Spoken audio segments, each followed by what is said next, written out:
What's up guys, it's Pliskin here and welcome back to another episode of Pliskin's Games, a series in which I give beginner's advice to those of you who want to start working out but don't quite know where to start. On today's episode, we're going to be talking about one of my favorite means of working out, the pull-up bar. Now, depending on where you are or what the state of lockdown is, it could be very hard to find a variety of gym equipment, and for a lot of people, a pull-up bar is something that's simple enough to find even in everyday objects. The bottom of an open stairway, or a ledge, or hell, you could do what I've done and just take a iron bar and chain it up to the roof of a garage. Pull-up bars are very easy to put together, to find, and they are incredibly effective for working out a variety of muscles. Now the first muscle that we're going to go over that you can work out with a pull-up bar would be your back. I feel back is an underrated muscle. So much of our constitution within our bodies remains in our spine. And there's a lot of exercises that a lot of people do that, if done incorrectly, can damage your spine. And if you're younger, it can stunt your growth, or if you're older, it can give you problems later on in the future. You don't have to worry about that with pull-ups. In fact, pull-up exercises for your back help with alignment. Pull-ups can help with posture. If you suffer from scoliosis, it can help keep your back in a decent enough shape where you're not crippled. And if you just have a pain in your neck because you slept the wrong way, pull-ups can be an effective way to just set everything back and straight. Now with that being said, let's get into some exercises, the first of which will be a standard pull-up. Now what you're going to want to do is put your arms a little bit wider than shoulder width and pull yourself up to the point where your chin reaches the bar. If you want to go a little bit higher, go ahead. Now if you're a beginner, a pull-up or a standard pull-up is going to be quite difficult for you. So don't worry about getting that perfect pull-up or how many reps you can do. If you're just beginning, focus on trying to do one correct pull-up.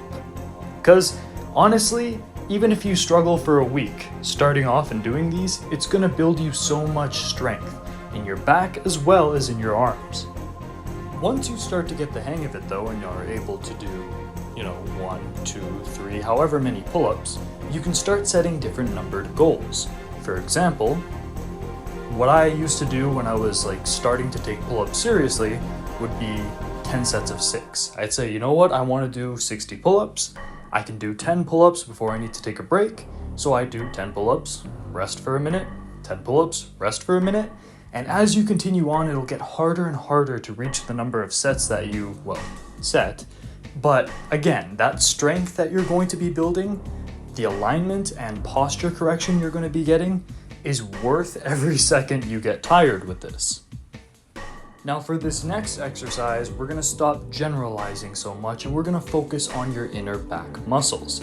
A close grip pull-up involves you putting your hands as close together as you can, maybe not touching, but you don't want them anywhere near shoulder width or farther.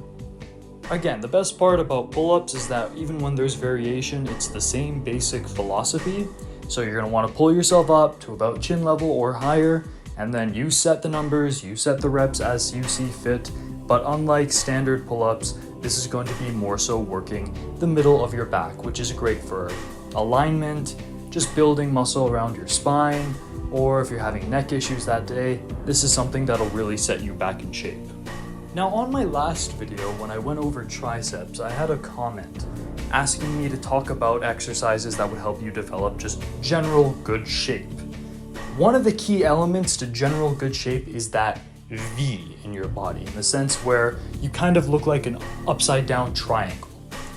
One of the things that gives you this effect is having large lats, and one of the most effective ways to build larger and wider lats is to do wide grip pull-ups. Now I gotta warn you, the wider you go with pull-ups, the harder it's gonna get, because the less you can rely on other muscles like biceps and such. So you're going to want to reach your arms out as wide as they can go. If you can go to the end of the bar, cool. If not, that's fine too. You just want to go wider than a standard pull-up. And again, same basic philosophy. Pulling yourself up, chin or above, you set the numbers, you set the sets, and this will work to help you develop larger lats that give you that wider V shape.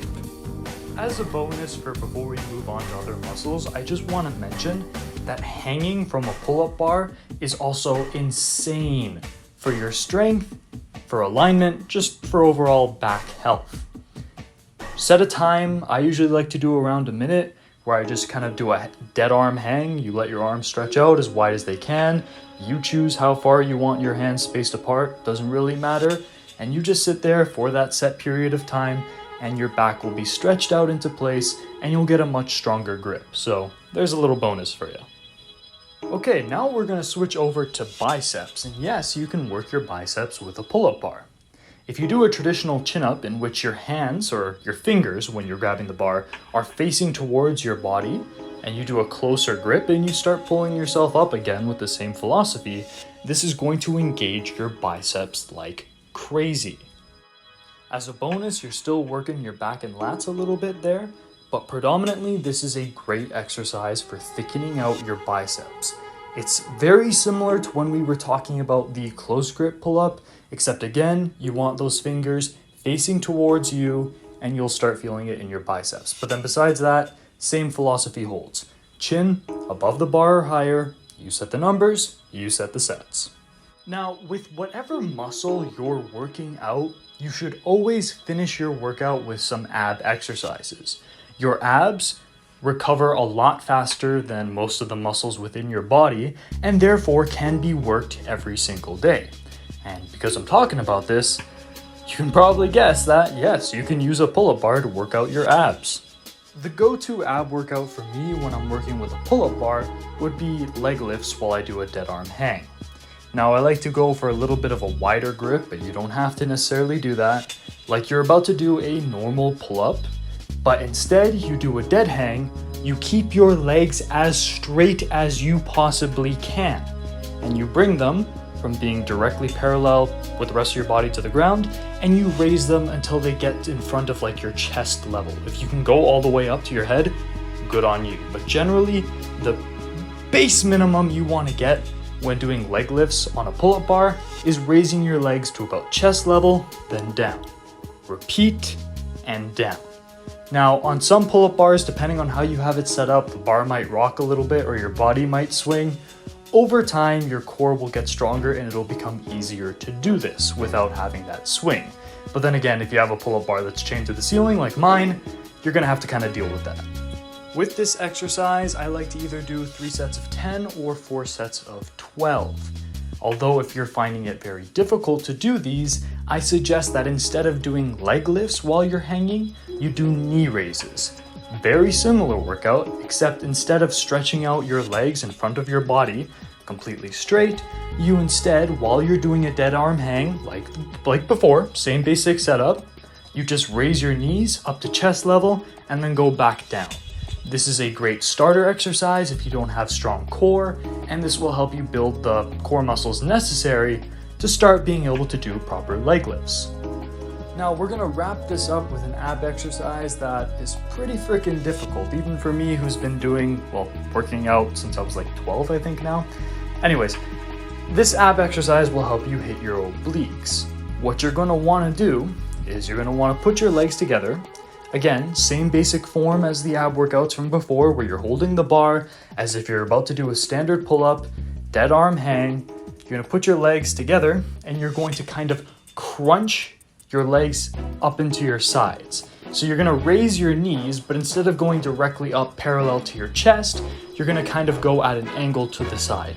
I can show it much better than I can explain it, so I'm sure you can take a look at it here and see what's going on. This motion here, going from side to side crunches, will help develop your obliques, which are your abs on the sides there, that give you that nice kind of V shape that a lot of girls are into. So if you're working out for aesthetics, definitely don't leave these out. But yeah, with that said, thank you for tuning in to another episode of PLISKIN'S Gains. I hope you enjoyed this, and I hope, like me, you can develop a love for the pull-up bar because it's such a simple device, yet it's so effective for working out your body. If you start doing these exercises and eventually they start becoming easy, you can get a weight belt and start putting weights underneath you and lifting yourself up. There's a lot of possibilities here. Anyways, I hope you guys enjoyed this. If you learned something new, leave a like or subscribe. I'll see you guys in the next video. Over and out.